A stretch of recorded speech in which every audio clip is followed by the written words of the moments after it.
Bismillahirrahmanirrahim. Assalamualaikum warahmatullahi wabarakatuh. Yang terhormat Ibu dosen mata kuliah Sistem Pembelajaran Akidah Akhlak dan teman-teman yang saya banggakan. Perkenalkan, nama saya Marcella Veronica dari kelas 5 DPAI.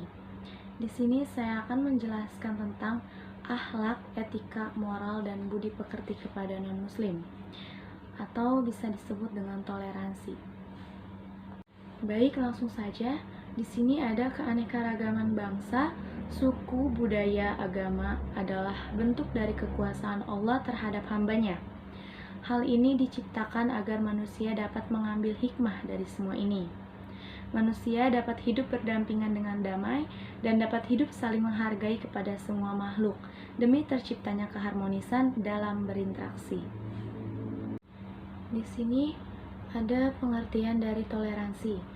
Dalam bahasa Arab, istilah toleransi biasa disebut dengan istilah tasamuh. Kata dasarnya, samuha yasmuhu samhan, bermaksud saling mengizinkan, saling memudahkan, bersikap murah hati, ramah, dan lapang hati. Selanjutnya, ada implementasi toleransi dalam Islam.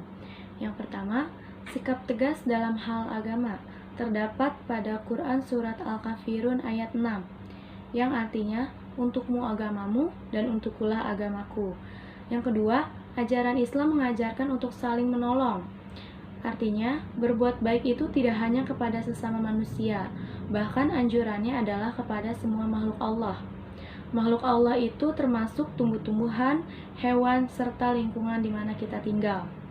Yang ketiga, tetap menjalin hubungan dengan orang tua atau saudara kendati non-muslim. Terdapat pada Quran Surat Luqman ayat 15.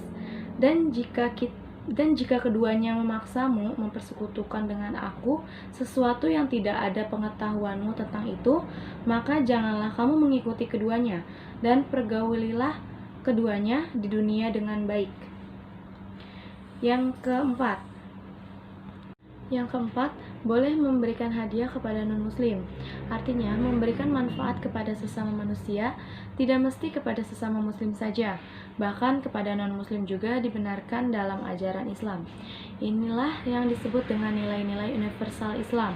Artinya, selama tidak ada hubungannya dengan akidah dan ibadah, Islam memberikan anjuran agar umatnya sebanyak-banyak bermanfaat, tidak hanya kepada dirinya sendiri, tetapi kepada umat manusia.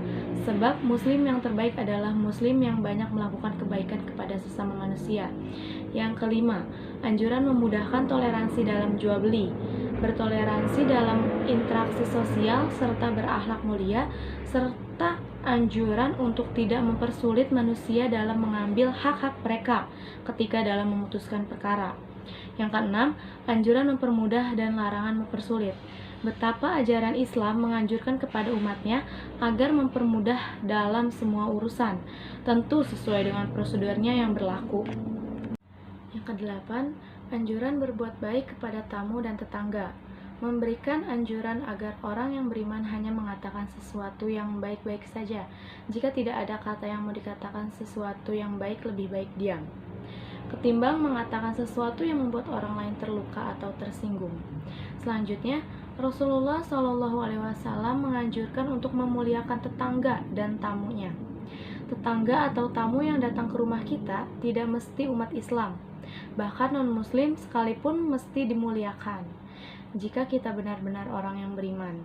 Inilah pelajaran yang sangat berharga dalam rangka menjaga keharmonisan rukun tetangga, yang pada akhirnya akan mewujudkan kedamaian di lingkungan masyarakat. Yang ketujuh, anjuran menyebarkan kebaikan atau kedamaian atau salam. Di antara contoh mewujudkan kedamaian adalah dengan memberi makan kepada orang yang lapar atau orang yang membutuhkan, kemudian melakukan silaturahim dan saling sayang menyayangi. Yang kedelapan, anjuran berbuat baik kepada tamu dan tetangga.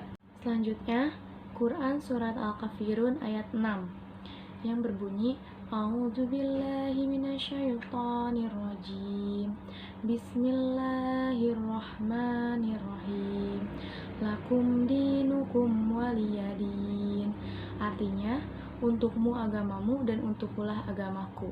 Quran Surat Al-Kafirun ayat 6. Di sini juga ada tafsir dari Liyad Dabaru Ayatih yang berbunyi, bagi kalianlah agama kalian, yaitu kemusyrikan yang kalian yakini, dan bagiku agamaku, yaitu tauhid dan Islam yang aku yakini dan tidak akan aku ingkari. Kesimpulannya yaitu bahwa Tuhan yang kita sembah tidak sama, dan peribadatan kita juga tidak sama. Bagi kalian agama kalian dan tanggung jawab kalian atas hal itu, dan bagiku agamaku dan aku bertanggung jawab atas hal itu. Selanjutnya, tafsir dari Al-Madinah Al-Munawwarah yang berbunyi, yakni jika kalian telah rela dengan agama kalian, maka aku juga telah rela dengan agamaku, dan agama kemusyrikan kalian itu hanya bagi kalian dan tidak akan mempengaruhiku. Begitu pula agama ketauhidanku hanya bagiku dan tidak akan sampai kepada kalian pahalanya. Di sini juga terdapat kisah dari Rasulullah SAW. Saat Rasulullah SAW bersama para sahabatnya menangkap seorang kafir di Madinah yang bernama Tumama. Siapa Tumama ini? Tumama adalah seorang kafir yang sudah terkenal sangat sering membuat ulah atau membuat onar di kalangan kaum muslimin di kota Madinah. Sedangkan pada saat itu, kaum muslimin sudah berkuasa di kota Madinah. Akhirnya ditangkaplah Tumama oleh sahabat Rasulullah. Diikatnya Tumama di tiang masjid, lalu dia mengatakan kepada Tumama, "Wahai Tumama, ditangkaplah kamu sekarang, tertangkaplah engkau sekarang." Rasulullah SAW datang dan berkata kepada Tumama, "Wahai Tumama, maukah engkau kulepaskan?" Apa jawaban Tumama? "Oh Muhammad, kalau kau mau lepaskan saya, lepaskan tanpa syarat.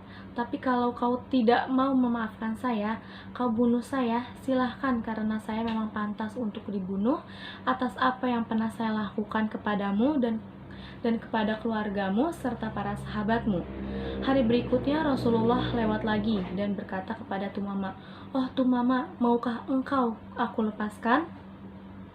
Kata Tumama, "Oh Muhammad, masih jawabanku seperti kemarin. Kalau mau lepaskan, lepaskan saja tanpa syarat. Kalau mau bunuh, silahkan saja. Saya memang pantas untuk dibunuh."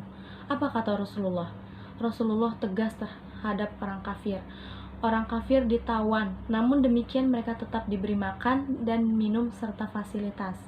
Di hari ketiga, ketika Rasulullah bertemu Tumama dan menanyakan hal yang sama, Rasulullah berkata, "Lepaskan Tumama." Para sahabat heran, kenapa Rasulullah melepaskan Tumama?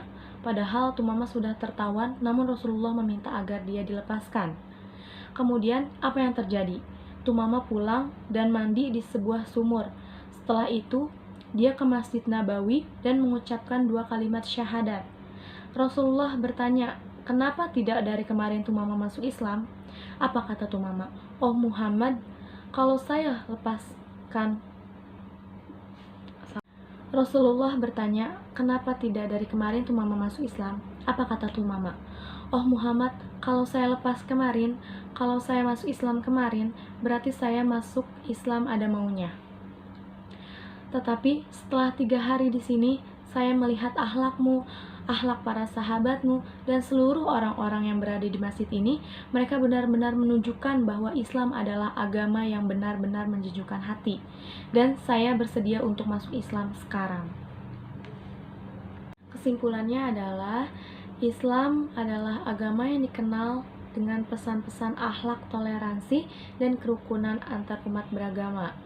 Islam tidak membedakan antara umat muslim dan non-muslim, semua diperlakukan sama sebagai manusia yang diikat oleh tali persaudaraan, universal sebagai makhluk Allah yang tunggal, dan berasal dari satu jalur keturunan anak cucu Nabi Adam alaihi salam. Dalam hidup berdampingan dengan umat lain secara damai melalui akhlak toleransi Islami, Islam hanya sebatas membiarkan umat agama lain untuk beribadah dan menjalankan ajaran agamanya tanpa gangguan apapun, sejauh praktik agama tersebut tidak mengganggu ketertiban dan kepentingan umum, termasuk kepentingan umat Islam, maka prinsip toleransi Islam tidak boleh merusak atau menodai kemurnian akidah dan syariah Islamiyah. Karena itu, toleransi Islam tidak pernah dan tidak boleh menjurus kepada hal-hal yang bau sinkretis. Terima kasih, cukup sekian penjelasan dari saya. Kurang lebihnya mohon maaf. Wassalamualaikum warahmatullahi wabarakatuh.